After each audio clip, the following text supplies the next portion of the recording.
இது local mat கன். இது என்னோட கன். நான் உன்னை சுட்டா எதுக்காக சுட்டேன்னு சொல்ல வேண்டியது. செத்தும் உன்னை உன் குடும்பம் காரி துப்போம். உன் பிள்ளைங்க சிக்னல்ல பிச்சை எடுக்கும். உன் பொண்டாட்டி ராத்திரி ரோட்ல ஓரமா நின்னுகிட்டு கை காட்டி கூப்பிடுவா.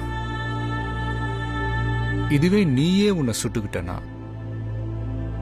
டியூட்டி பீரியட்ல சூசைட்னு உன் வீட்டில் ஒருத்தருக்கு வேலை கிடைக்கும்.